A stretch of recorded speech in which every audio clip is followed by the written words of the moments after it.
Okay, so why don't you tell us who you are? I'm Rick Shara from Fergus Falls, Minnesota. I'm one of the famous Sharas. Of course, everyone knows my brother Ron. But if you do see him, tell him that you met his son. Okay, gotcha. and what's your involvement here? You a member of Minfish?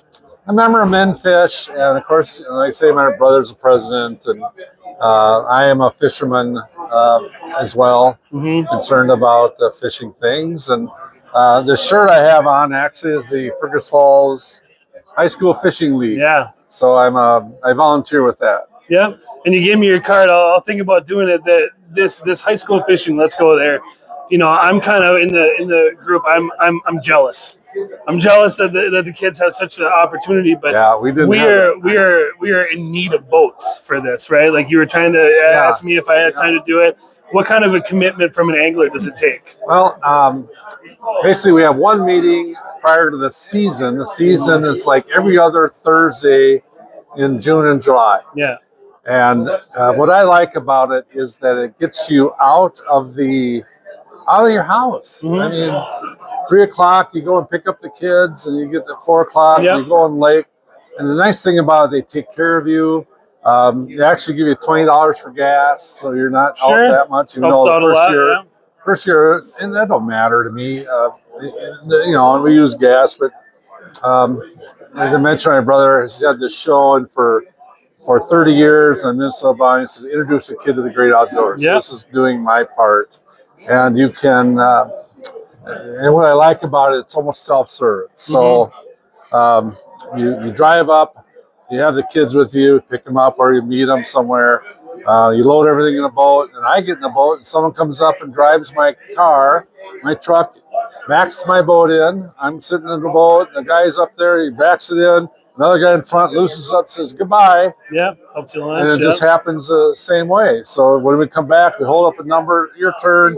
Yeah. They back the truck in. I run up on the trailer, and someone grabs it and cranks it up and says, okay. Yeah. And they drive us and park us somewhere. Efficiency. Yeah, it's efficient. Because we have like almost 35, 40 boats on these things. Yeah, sure. But it's a great demand, and they've had to turn away kids. So that's what we were asking people like you to get involved and say, hey, I'll just do it and try it for a year. And also, they also need people who just said, I'll volunteer if you're short. Yeah. Because sometimes we have commitments out of town, whatever. And so they need, sometimes you get a boat, like I have a 16.5-foot aluminum craft and 2 anglers, and sometimes we'll throw another one in there if their boat isn't available. Yeah. Sure. Yeah, and the thing to remember too is that you don't necessarily need to have a $100,000 boat to be a fishing guide. You know, these kids are just looking for an opportunity, right? Yeah, and and it's fun to see how they do, and there's some fun stories about getting lures up in trees or you're in the weeds. And, I had a story on 10 Mile Lake outside of Fergus Falls, and the wind came up and the rain. And so I was like being pushed into the weeds, and you couldn't even see a boat. Yeah. 25 yards away, it was that hard to rain. And but no lightning though. They looked for that. They would have got us off the lake sooner. But if it's really hot, windy, there can be they'll make adjustments and cancel, put it a week later or something. So it's every other week, one night every other week. Sure. So four nights in the summer. Right. I can donate that. Yeah, absolutely. Yeah, I hear you. So as far as this summit, how important is this for us anglers to be here? Yeah, it's it's kind of a generation thing too, and you got to realize to take a day off on a weekday. Many of us work. I still work. Yeah, I had to take today off. Yeah. So to be here, and but it is important. It's important to network, because you never know who you're going to talk to. And we talk about all this stuff in the boat and in the bars or over a beer or on the deck in the summer. Or you meet guys at the landing and, hey, how you doing? How they biting? And it's fun to see the research they're doing, and sometimes it's a matter of addressing rumors and that sort of thing too.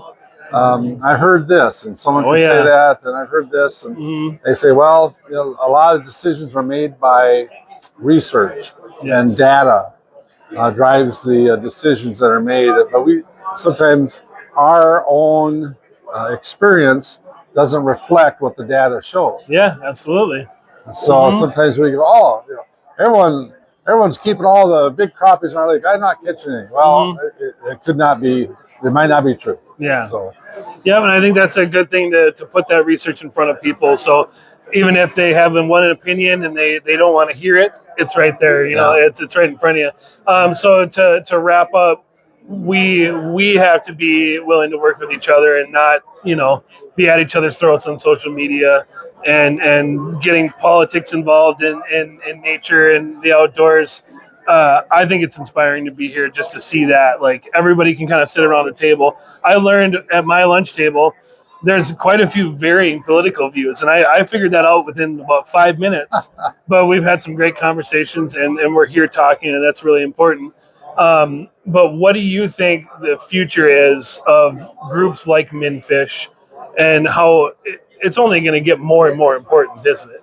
yeah, and it's and you're right about the conversations. And sometimes we talk about echo chambers and things like that in politics and so forth. But to sit across, everyone cares about water. Everyone wants clean water. Everyone wants good fish. You want to take care of the environment.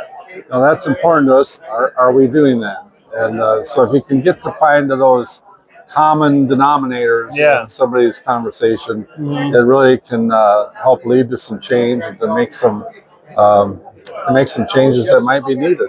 Yeah, and changes are always needed. The world's changing. Yeah, it's the only constant is change. Yeah.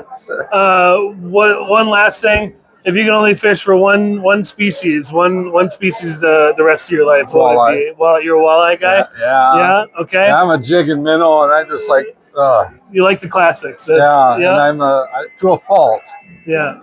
So I'm in this kids fishing league, and a lot of times they'll like to just sit and pull a plug. Yeah. It's like but I do it what they want.